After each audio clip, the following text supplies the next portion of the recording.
Bonjour à toutes et à tous, bienvenue dans cette nouvelle vidéo tuto. Je suis Pierre, Community Manager pour l'Office du Tourisme Pontion Marcanterre Betsom. On se retrouve aujourd'hui pour le troisième tuto Facebook, comment animer sa page Facebook Pro. Donc la semaine dernière, on a vu ensemble comment créer sa page Facebook Pro. Donc maintenant, on n'a plus qu'à l'animer. Pour cela, je vais vous présenter trois astuces. L'astuce numéro 1, ce sera comment construire une publication, un post. L'astuce numéro 2, ce sera l'organisation, le calendrier éditorial. Et enfin, l'astuce numéro 3, ce sera comment créer un lien avec sa communauté. Donc on va se retrouver tout de suite sur mon ordinateur et je vais vous présenter mes exemples. Donc pour cette première astuce, je vais me diriger sur la page que j'avais créée, le restaurant de la frite du Nord. On va parler de la construction d'un post. Donc la construction d'un post, ce qui est important de voir, c'est plusieurs choses. Tout d'abord, il ne faut pas que le post soit trop long. Donc qu'est-ce que j'entends par trop long? Donc j'ai fait plusieurs exemples sur ma page qui est pas publiée, donc vous pouvez pas la retrouver. J'ai fait des exemples. Donc qu'est-ce qu'on appelle pas trop long? C'est-à-dire qu'en fait, il ne faudra pas que le client, le fan, soit obligé de cliquer sur afficher plus. Si les publications sont beaucoup trop longues, en fait, Facebook ne va pas faire apparaître entièrement la publication. Elle fera apparaître qu'une petite partie, rajoutera afficher plus et montrera la photo. Ça, c'est pas terrible parce qu'on perd les clients qui veulent avoir l'information tout de suite. On sait qu'ils veulent aller au plus vite, donc si on rajoute trop de texte et qu'ils doivent faire un clic en plus, on va en perdre quelques-uns. Donc pas trop long. Ensuite, un titre. C'est bien de commencer la publication par un titre pour savoir un peu sur quoi ça se dirige, pour pouvoir classer nos publications. Moi par exemple, là j'ai fait événement. Le titre c'est événement, c'est un événement. On peut avoir là Saint-Valentin parce que ça serait un post pour la Saint-Valentin. On a aussi, hop, j'en avais fait un troisième, nouveauté. Ensuite, ce qu'il faut avoir, un lien qui redirige vers un site internet ou votre propre site internet. Ça, c'est le mieux. Par exemple, là, j'ai fait la frite du Nord change sa carte. Rendez-vous sur notre site pour découvrir les nouveaux plats. Donc, l'objectif, c'est vraiment de transformer les fans en clients pour les renvoyer sur le site qui voient la nouvelle carte et qui aient envie de venir.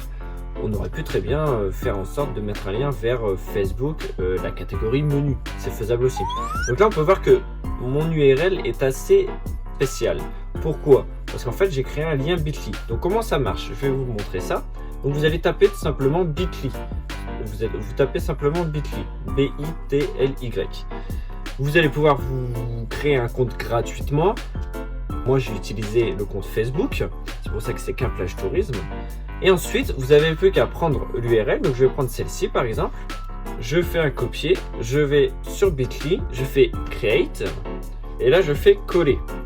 Donc ça, c'est l'URL que j'ai récupéré. Et là, ils vont me le transformer directement pour me le raccourcir. Alors, pourquoi on fait ça? Parce que parfois, il peut y avoir des URL, mais vraiment très, très longues. Avec beaucoup de chiffres, beaucoup de mots, beaucoup de slash. C'est vraiment très, très long. Donc, ça rallonge la publication. Et donc, c'est comme je l'ai dit juste avant, il faut que la publication ne soit pas trop longue. Donc, on peut se servir de Bitly. Donc là, après, j'ai plus qu'à copier et puis je peux le mettre dans ma publication. Je peux même modifier. Si on veut rajouter des mots pour cibler un peu plus, on peut mettre menu, carte, mais il ne faut pas non plus que ça soit trop long. Mais ça permet d'avoir quelque chose d'un peu moins étrange que ça. Donc je sauvegarde. Si c'est disponible, il faut que ça soit disponible. Et bah c'est bon. Et là je peux copier. Ça peut être un peu moins bizarre que plein de lettres et plein de chiffres. On peut faire ça. L'avantage aussi de Bitly, c'est qu'on peut voir le nombre de clics. Par exemple, sur une ancienne publication, par exemple là, je vais voir 16 clics. Ça peut être un détail hein, si vous voulez voir. Mais ça peut être intéressant de savoir comment ça a été cliqué, de où ça vient. On peut voir sur la période, donc là ça fait trop long, mais on peut voir quel jour il y a eu le plus de clics. Donc voilà, ça peut être des données en plus. D'identifier d'autres pages pour que ces pages puissent pourquoi pas partager votre publication, puissent pourquoi pas commenter la publication. Par exemple, moi j'avais fait La Frite du Nord collabore avec McCain France, une édition limitée de nos frites sont en vente dans les supermarchés autour de Caen. Et j'ai rajouté un lien Bitly encore. On peut voir que c'est vraiment la page officielle McCain France. Ça peut être un réel avantage d'avoir partage de McCain, d'avoir un commentaire de McCain, sachant qu'ils ont 79 952 abonnés, fans. Et ce qu'il faut, c'est voilà, essayer de pourquoi pas séduire une autre clientèle qui n'est pas présente sur ma page. Ça, il faut vraiment voilà, identifier pour essayer de récupérer, voilà, de se faire connaître, de créer des liens avec d'autres pages. Les hashtags, on va parler des hashtags, donc j'en ai placé là par exemple. En fait, les hashtags sur Facebook ne sont pas essentiels. Les hashtags sur Instagram sont très intéressants. Pourquoi? Parce que quelqu'un qui va cliquer sur qui va chercher le hashtag Saint-Valentin sur Instagram peut tomber sur votre publication. Sur Facebook, c'est faisable aussi, mais c'est très peu courant que les personnes recherchent un hashtag. C'est comme ça qu'on va taper ici hashtag Saint-Valentin. C'est possible, mais c'est peu courant. Donc, moi, ce que je vous conseille de faire avec les hashtags, c'est de les utiliser, mais pour faire ressortir certains mots. Parce qu'on voit que ce n'est pas écrit de la même couleur, c'est écrit en bleu. Et si on passe notre souris dessus, ça transforme en clic. Ça peut être surtout pour attirer le regard. Par exemple, moi j'ai fait choisissez le plat de notre menu spécial hashtag Saint-Valentin. Votez en cliquant. Voilà. Là j'avais fait hashtag carte. C'est pour faire ressortir certains mots. Il n'est pas nécessaire à la fin de la publication de mettre plein de hashtags, hashtag Hauts-de-France, hashtag Caen, hashtag. C'est pas nécessaire. Pas pour Facebook. Je vais faire écrire une publication. Là, quand vous créez votre publication, ce que je conseille de faire, ça va être d'identifier le lieu où vous êtes. Par exemple, moi je suis à Caen, donc je vais identifier la ville de Caen. Comme ça, certaines personnes peuvent voir vos publications suite à la localisation. Quelqu'un qui va simplement taper Caen, va voir des publications dans le secteur de Caen. Ensuite, on peut rajouter, c'est pas nécessaire, mais ça rajoute quelque chose en plus à la publication, une humeur. En général, j'utilise principalement heureuse, surexcitée. Alors heureuse, pourquoi? C'est parce qu'en fait, le compte que j'ai, c'était un compte féminin avant, que j'ai passé en masculin. Donc du coup, c'est pour ça que tout est au féminin. Mais voilà, vous pouvez mettre heureux, surexcité. Voilà, à vous de voir. Ça peut rajouter quelque chose à la publication, c'est pas nécessaire. Moi, je le fais de temps en temps. Ce qu'il ne faut surtout pas oublier, c'est qu'il faut toujours, mais vraiment, je vous conseille, c'est un des plus importants de mes conseils, rajouter une photo. Une simple publication, maintenant, est noyée dans la masse. Si vous tapez simplement quelque chose et que vous publiez, ça sera beaucoup moins vu qu'une publication avec du visuel. Dans le meilleur des cas, de la vidéo, c'est pas évident parce qu'il faut avoir beaucoup de contenu, sinon de la photo, impérativement. Toujours de la photo pour accompagner. Là par exemple j'avais mis la frite du Nord collabore avec McCain, j'ai mis un plat de frites pour accompagner, mais j'aurais très bien pu faire un montage où on voit la marque McCain et mon restaurant avec mon logo. Ce que je peux vous conseiller du coup, c'est d'utiliser Canva. Donc Canva, vous avez dû en entendre parler. Donc pareil, vous pouvez créer un compte gratuit, ça existe en payant, mais c'est aussi possible en gratuit. Vous pouvez vraiment faire des montages assez faciles. Moi, j'utilise pour pas mal de choses. Après, je le modifie encore avec Photoshop, mais parfois pour avoir des bases, on peut créer là-dessus. Par exemple, là, j'avais fait un vote sur la page Terres et Merveilles pour glisser des photos. Pour ceux qui ne sont pas très créatifs, l'esprit créatif ou qui ne veut pas prendre trop de temps, vous avez pas mal d'exemples qui existent déjà, des modèles. Par exemple, je clique sur publication Facebook, donc ça va se mettre au bon format pour Facebook, le format optimal. Et après, vous allez avoir plein d'exemples, plein de modèles que vous pouvez ensuite adapter. Par exemple, avec vos photos, par exemple celui-ci, vous pouvez mettre vos propres photos de vos plats, marquer nouvelle carte. Vous pouvez vraiment mâcher le travail avec Canva, c'est gratuit. Par exemple, moi j'ai créé cette publication. Il y a plusieurs types de publications. On peut faire des publications qui essayent de recruter des personnes, donc du beau visuel. On peut avoir des publications qui veulent transférer les fans vers notre site internet. Ça peut être pour vendre principalement. Donc on veut les rediriger sur le site internet pour qu'ils réservent. Et il peut y avoir des publications d'engagement. Donc ça, c'est comment créer un peu un lien avec sa communauté, les mettre à l'honneur en leur donnant par exemple le choix. Là, on leur propose carrément de choisir le plat qu'il y aura au menu de la Saint-Valentin. Donc ça, vos fans vont vraiment se sentir privilégiés d'avoir le choix sur cette pub, sur votre menu, sur votre restaurant. Donc là, je leur ai tout simplement demandé de mettre soit un j'aime, soit un cœur pour choisir le plat. Donc voilà, là, ces publications ne vont pas faire beaucoup de portée, mais vous allez avoir plus de j'aime ou plus de cœur que d'habitude. Pour cette deuxième astuce, on va parler de l'organisation avec le calendrier éditorial. Donc, le calendrier éditorial, ça va être dedans recenser les publications qu'on a prévu de faire et quand. Donc on a plusieurs sites qui sont possibles, qui peuvent vous aider à faire ça. Moi j'en ai utilisé 3. Au tout début j'ai commencé par utiliser Trello. Donc Trello, vous pouvez créer un compte gratuit via Facebook ou Google. Pour moi, je l'avais utilisé, c'était pas évident. Après, à vous de tester si ça vous convient ou pas. Par exemple, j'avais répertorié la rentrée scolaire. Donc dans les événements, j'avais mis la rentrée scolaire. J'avais créé des étiquettes sur quel réseau je voulais publier. Donc là, ça c'était sur Snapchat, sur Instagram et sur Twitter. Et je m'étais mis une deadline.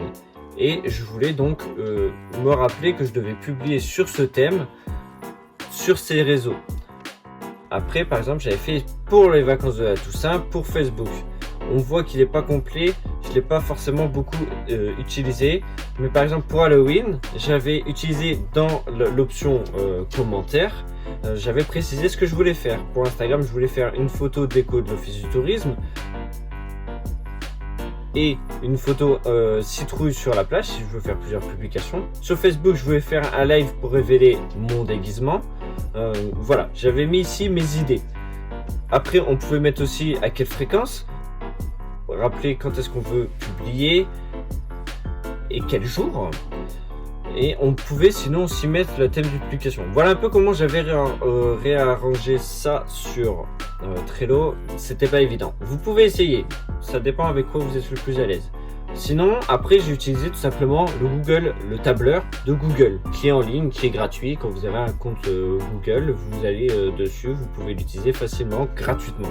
J'avais créé un petit tableau comme ça avec les jours, les dates, et après je pouvais rajouter les heures. Sur celui-ci, je l'avais pas fait par exemple. Mais on peut le faire. Que le 1er septembre, j'allais faire une publication sur la Grande Marée. C'était vraiment que sur Facebook là. Donc Grande Marée, une autre sur guide des pêches à pied. Après j'ajoutais un check quand c'était prêt, quand je l'avais préparé, quand je l'avais programmé.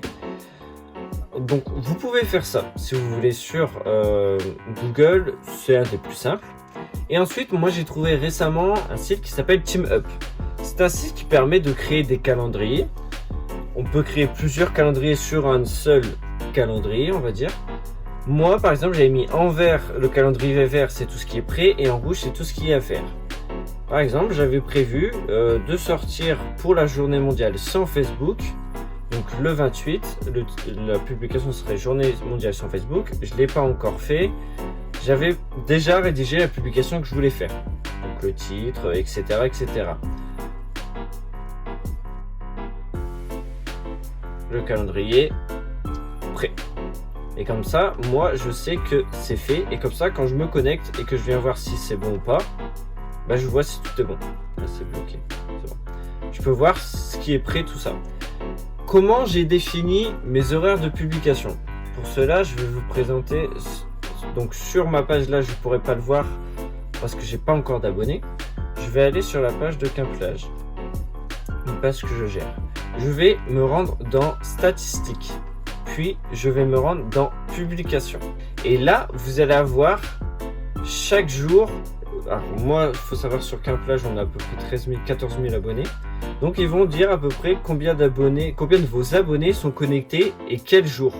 Par exemple, dimanche, il y en a environ 10 936 qui se connectent le dimanche. Et on peut voir à quelle heure ils se connectent principalement. Donc quand on retire, on voit la courbe générale. Et quand on va sur le jour, on voit à peu près pour ce jour-là la courbe pour ce jour. Ce qu'il faut savoir, c'est qu'il y a un décalage sur Facebook maintenant d'environ 6 heures. C'est pas le fuseau horaire de Paris, c'est le fuseau horaire du Pacifique. Donc ça doit être à peu près 6 heures, il faudrait regarder. Donc il faut calculer un décalage de 6 heures. Par exemple, à 18 heures, il faut rajouter plus 6. Parce qu'en fait, on pouvait le voir avant, le creux ne vient pas au niveau 18 heures. Le creux se fait plutôt après 21 heures, durant la nuit en fait. Faut plutôt vous dire que peut-être là on est environ là on doit être environ à minuit. Si je rajoute 6, ça fait 20 heures. Voilà, à peu près vers 20 heures, voilà, vous voyez, il y a la descente et ça en fait c'est en pleine nuit. Et il y a un pic normalement qui revient principalement vers 8 heures, 9 heures.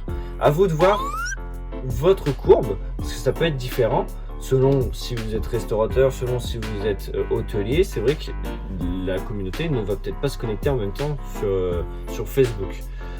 Donc voilà, à vous de regarder votre courbe et rajouter à peu près 6 heures normalement. Et ça permet de définir, ne serait-ce que là, les jours où votre communauté est plus connectée. Par exemple, moi ça va être le mercredi 11 013. Non, ça va être le jeudi 11 023. Le deuxième, ça va être le mercredi, le 11 013. Donc voilà, à vous de voir quelle publication est intéressante de publier, quel jour. Voilà, si votre communauté est plus présent le jeudi, est-ce qu'il ne serait pas intéressant de publier à telle heure le jeudi la nouvelle carte, la nouvelle promotion, voilà. C'est à vous de définir comme ça. Essayez d'être régulier. Vous pouvez voir que moi, j'ai une certaine régularité. Alors je faisais une semaine sur deux. Il y a une semaine où je faisais lundi, mercredi, vendredi, dimanche. Je laissais toujours un jour de creux entre deux. Et la semaine d'après, je faisais mardi, jeudi, samedi. Voilà, je faisais une semaine sur deux pour laisser à peu près un jour entre deux pour pas trop publier. Il faut pas polluer votre communauté de publication. Donc essayez de vous en tenir à alors maximum on va peut-être dire 5 publications à la rigueur, et au minimum quand même essayez de publier au moins 2 publications par semaine pour montrer que vous êtes présent. Et si vous faites 2 publications par semaine, n'essayez pas de mettre le mardi et le mercredi. Essayez de vous étaler dans la semaine. Ça c'est pour la planification d'une publication. Maintenant je vais vous montrer comment programmer une publication. Parce que ça, c'est ce qui va vous être utile. Vous allez dire quand est-ce que vous voulez publier, mais du coup, maintenant, il va falloir le faire. Parce que si vous allez simplement écrivez une publication, vous tapez votre publication, vous serez obligé de publier directement. Nous, c'est pas ce qu'on veut faire. Nous, ce qu'on veut faire, c'est outils de publication. Je quitte. Et là, je vais créer une publication. Et maintenant, on va pouvoir taper la publication qu'on veut. Rajouter photo, le lieu, etc.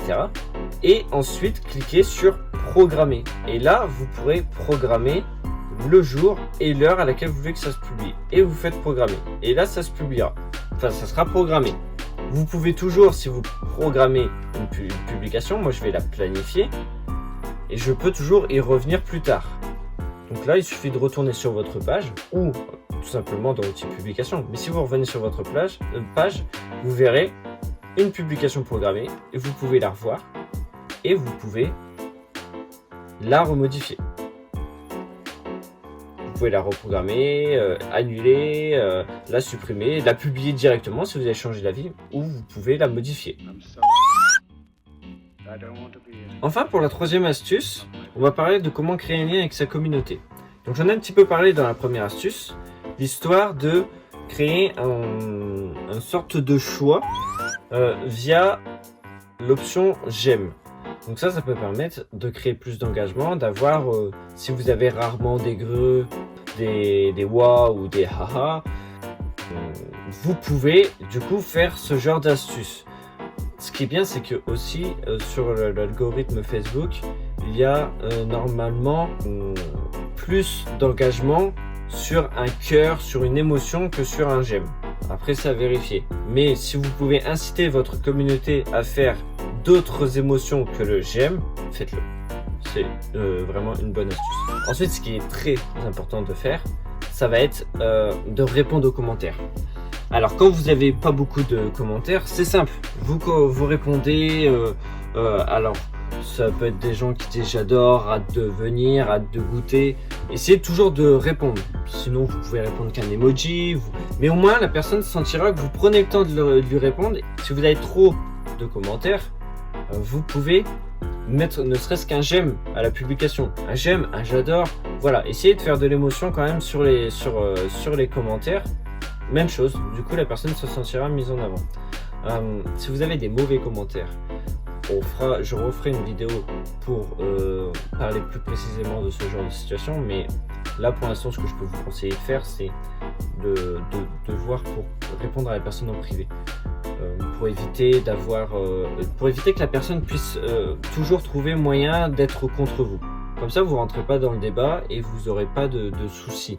Après, je pourrais donner des exemples sur comment répondre pour tirer parti de ce mauvais commentaire, mais on fera ça dans une autre vidéo. Là, ça va être trop long.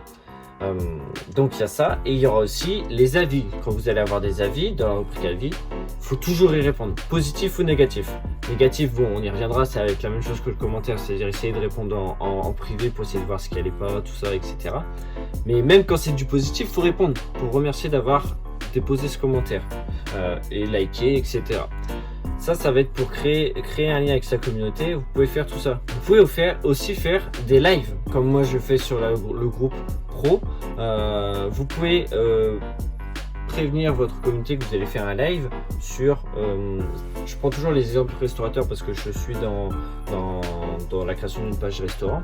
Donc, vous pouvez faire par exemple un live où le chef va faire sa recette en direct avec les personnes et ils pourront poser leurs questions pendant le live et réagir pendant le live. Et ça peut être bien pour vous d'avoir des commentaires en plus. Tout ça, tous les commentaires, les j'aime, tout ça et tout, c'est bien sûr c'est ça qui va vous faire mieux connaître. Donc du coup, lors d'un live, si vous récupérez pas mal de commentaires, le live sera mieux référencé. Et aussi, Facebook met beaucoup plus en avant les lives. Si vous mettez une vidéo de votre salle, elle sera moins visible qu'un live de votre salle. Donc je ne sais pas comment on peut tourner la chose, à vous de réfléchir là-dessus.